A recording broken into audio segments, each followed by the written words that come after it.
very organized way. Saka ano din eh, tapat-tapat din kasi yung kapatid ko ayaw, naiinip sa breeding, si Alvin. So, gusto niya talaga nasa labanan parate. So, gusto mo yan. Sige, sa'yo yan. Andun din kasi yung excitement Yes, talaga eh. nandun yung competition. Tsaka si Sir Alvin mahilig magpuyat. Kaya wala kaming quarrel, wala kaming ano. So, always, pagsasabungan na, siya yun.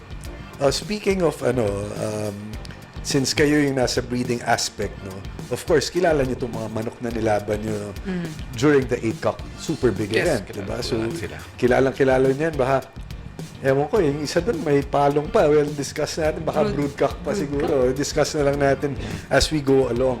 Mark, anong mga sitwasyon natin ng laban ng Solid North Party List? Ito, maganda rin balikan natin, no? Yung Fight 21 nila kung saan, yan, St. Edwin versus Edwin. Ito yung parehas ng-champion eh. Kung Yes, parehas champion. nag-champion si Among Parehas Tose. ng-champion, Solid North Party List at 419 April 30 ni Among Edwin Tose.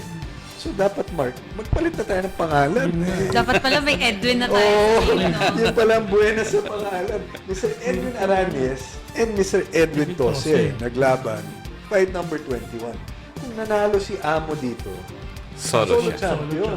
Yes, solo siya. Kasi pareha silang 5.5 eh. Kung tinalo ni Amo, sila Sir Edwin, siya ang solo champion. Yes. Pero hindi. Hindi nangyari.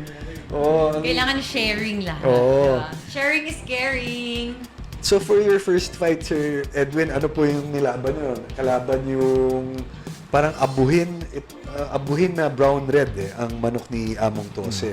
Yung sa inyo naman po. Actually, it's a Sweater Gilmore na binudka ko siya before and then ready na retire. So, alam mo, paglalaban ka sa Manila Arena kahit 6-cock, 7-cock, 8-cock, you really have to bring your best kasi yung labanan doon, hindi pwedeng regular na manok no? Actually, ang hirap ng manalo na doon, ang hirap din manalo ng walang sugat ang manok mo. So, eventually, ang daming magaling na handler, magaling na manok, magaling na mga mananare. Minsan nagugulat ka, parang walang sugat yung manok mo and then patay pala. So, pag nagdala ka talagang dapat magaling doon.